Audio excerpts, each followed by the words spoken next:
Hello, Kelly here with Kelly Soroka Life.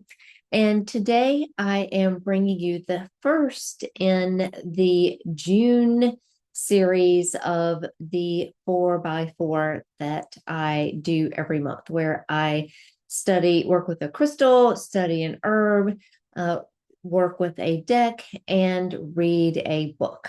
So this month I am working with a crystal of tiger's eye, and I am working with the herb of Damiana.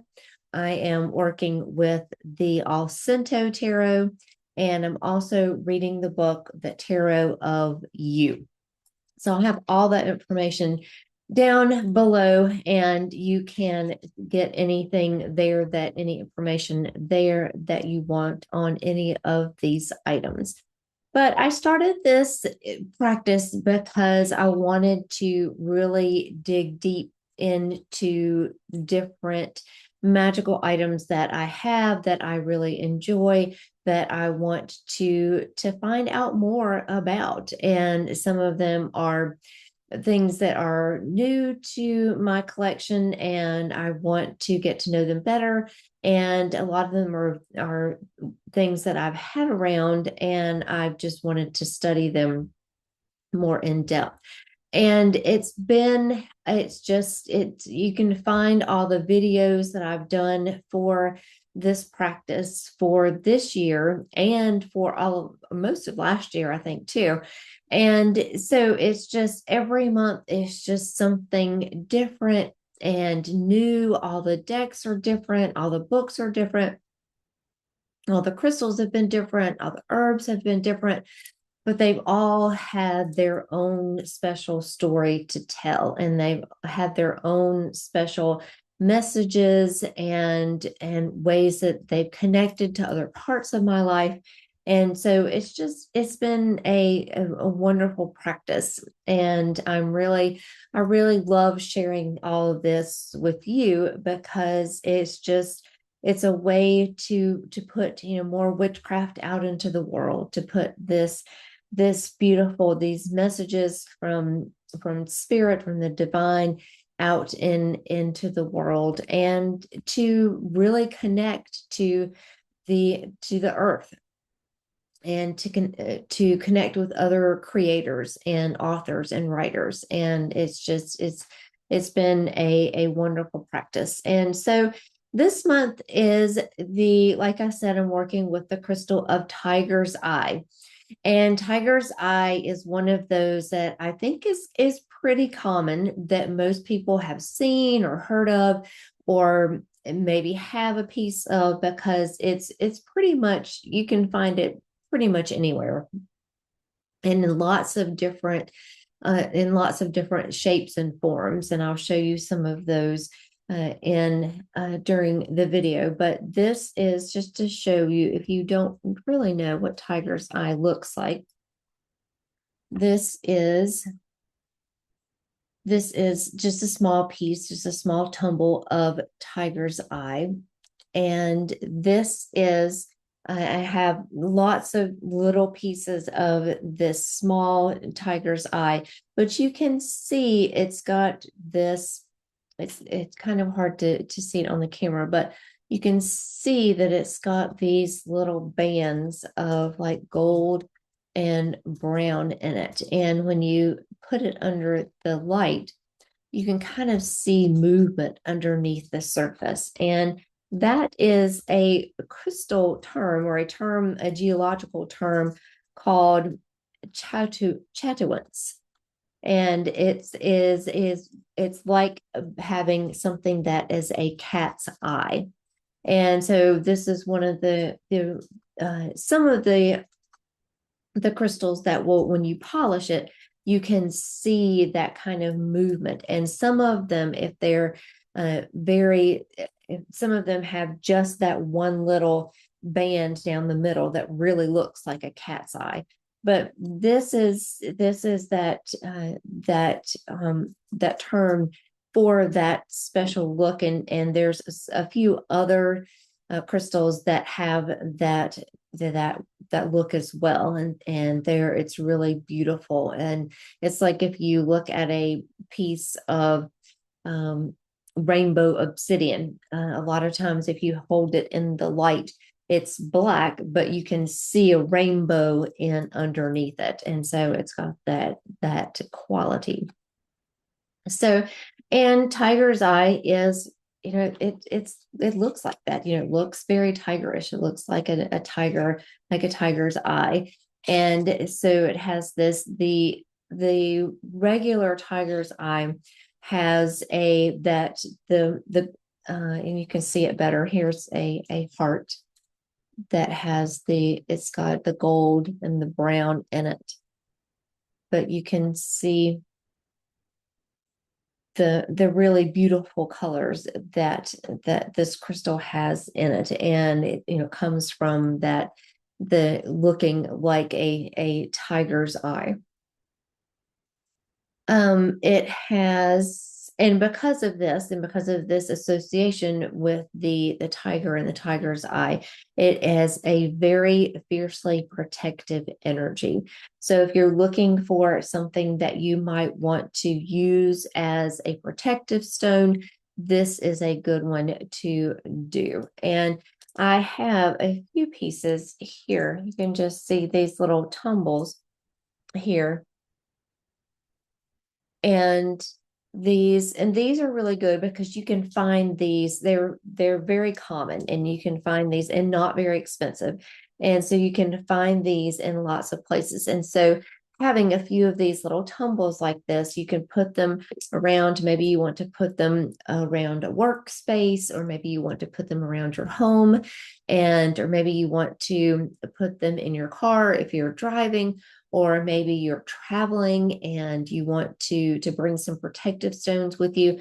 These would be really good crystals for that. And you can also make a grid, because you can usually get these pretty inexpensively. So you could get a magic number. Usually I use 3, but you could use your own special magic number and get that many crystals and make a grid with it as well. And it's very, very protective. And also, because of this crystal's mix of, and you can see this is, I'll hold this one up.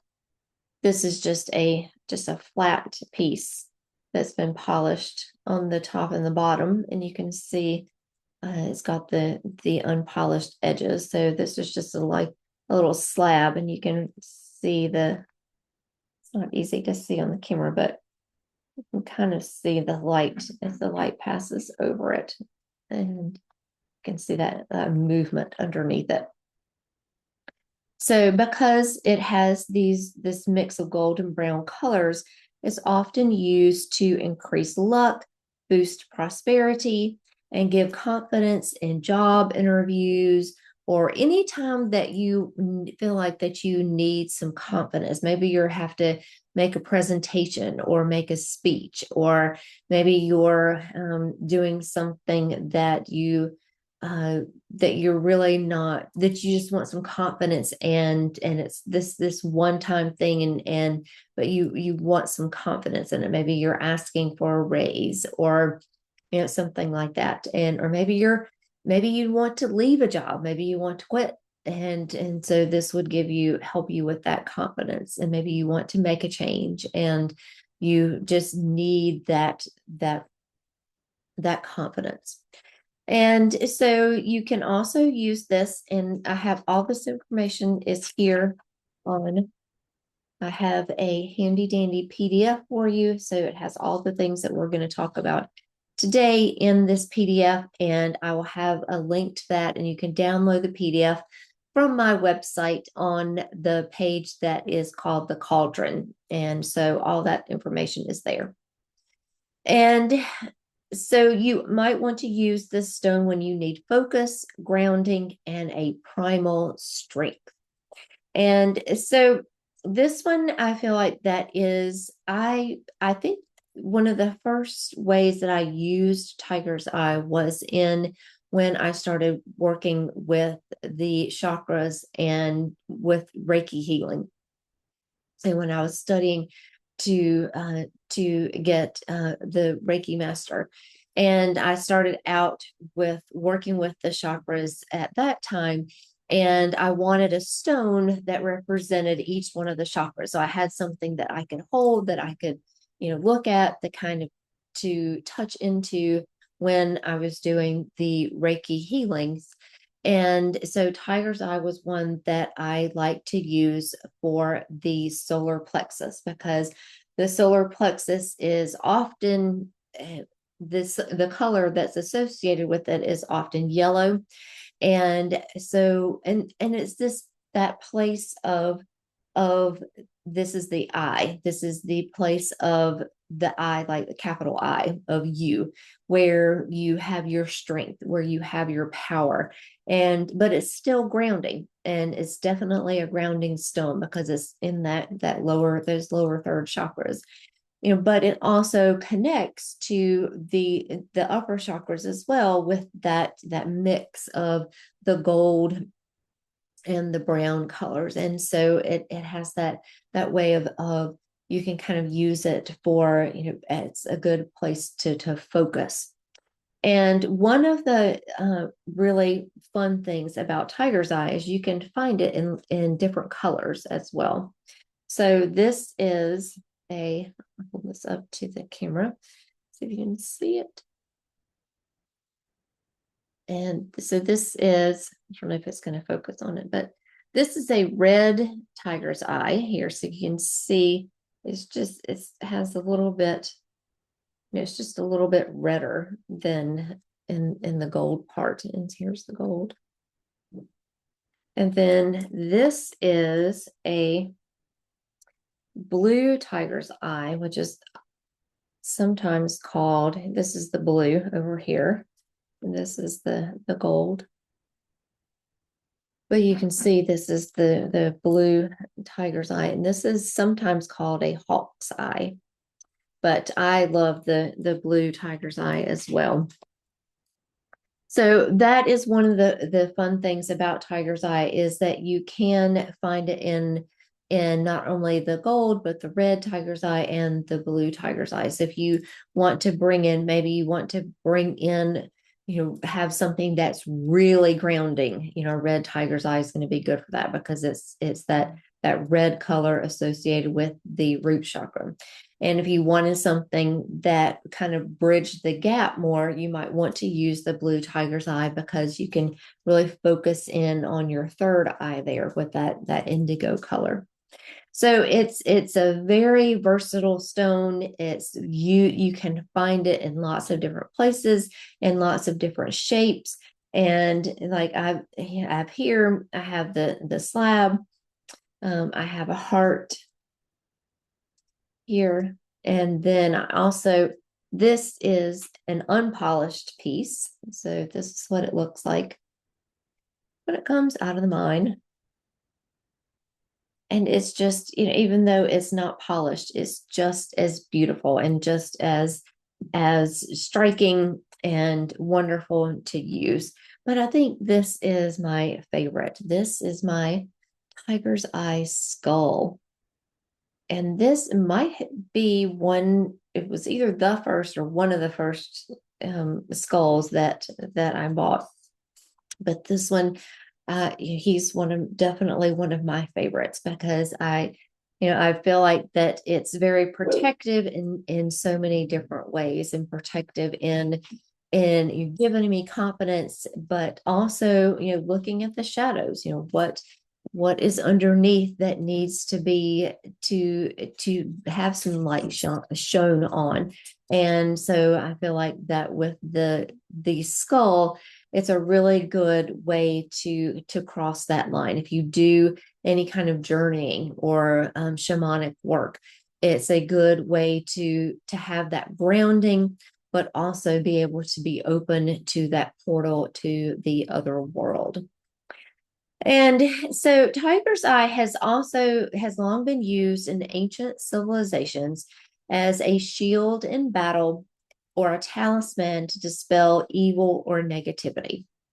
And specifically, this stone is associated with the Egyptian gods and goddesses, Ra, the sun god, and Geb for growth and fertility. So the in Egyptian culture, tiger's eye would have been thought of as that the sun, being the force that is needed to make things grow.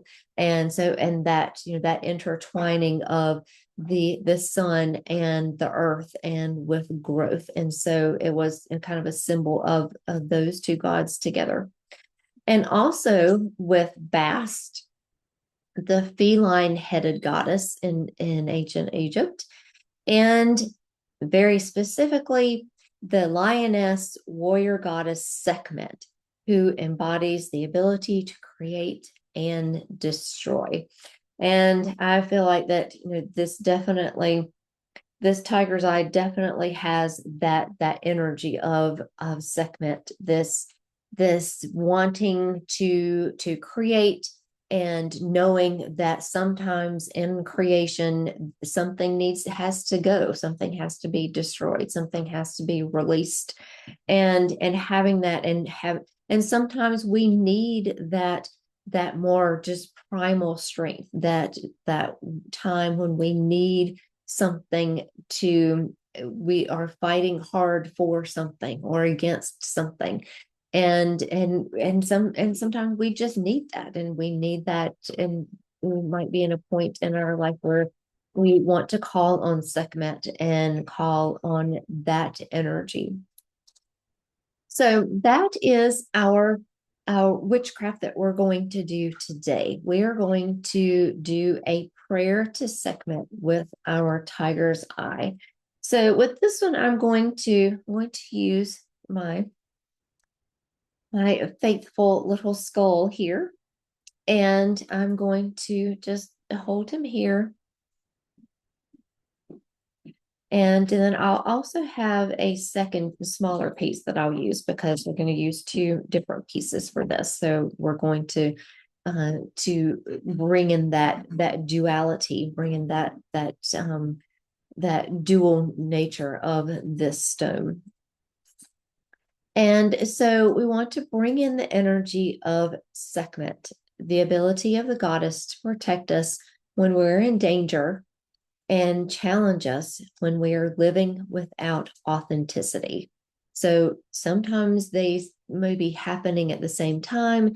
Sometimes you might just need protection. Sometimes you might just want to have, to know that something that you're doing is not aligning with your values. And so you can use this and work with Sekhmet and tiger's eye to work through that.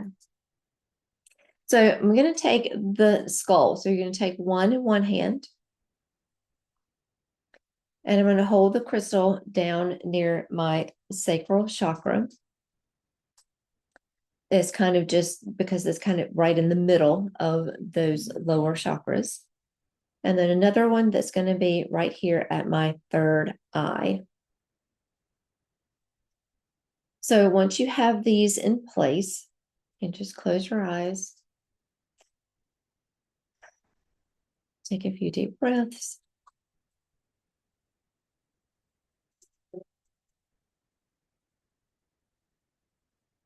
And call on that energy of a Sekhmet, that energy of primal strength, the warrior goddess, the one who protects us and challenges us.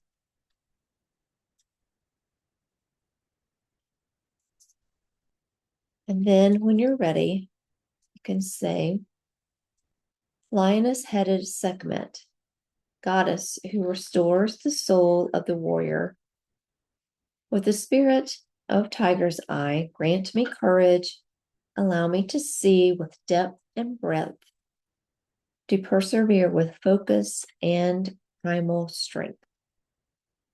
So may it be. And then you can bring the crystals to your heart. Take 3 more deep breaths.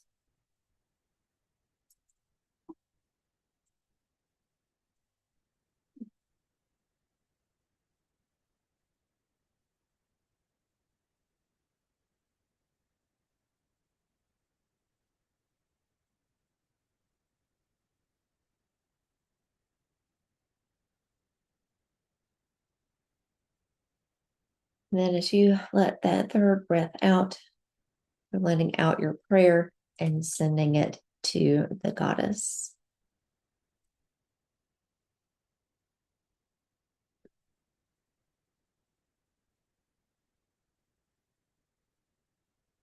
All right, well, that is it for Tiger's Eye. And, let me know, have you worked with Tiger's Eye? Do you like working with Tiger's Eye? Is it something that you are familiar with, that you feel like that you would like to work with it?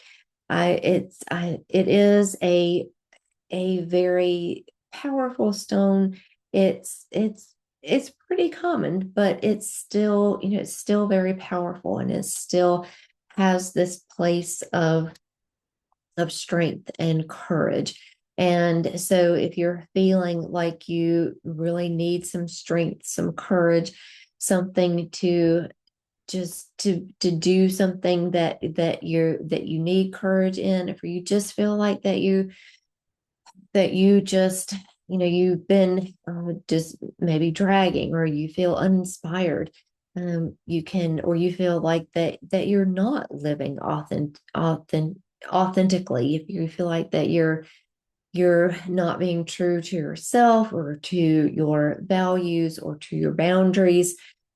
Tiger's Eye is a great stone to work with that. And again, like with everything we do here with witchcraft, this is something you don't have to go out and buy. If you want to work with the energy of Tiger's Eye, with the energy of Sekhmet, it's there for you, and you can call it in. You can, find a picture on the internet. You can just imagine it. You can hold a different stone in your hand, and as a stand-in for Tiger's Eye. But you can always bring in the energy, bring in what you need, and set your intention to bring in what you need. All right, that's it. That is it for Tiger's Eye. And I thank you for joining me today. And I hope you have a good rest of the day. I will see you in the next video that will be coming up sometime next week. Will be the herb Damiana. And again, all this information will be down below. And make sure to like and subscribe. I would very much appreciate it. And I will see you again soon. Bye.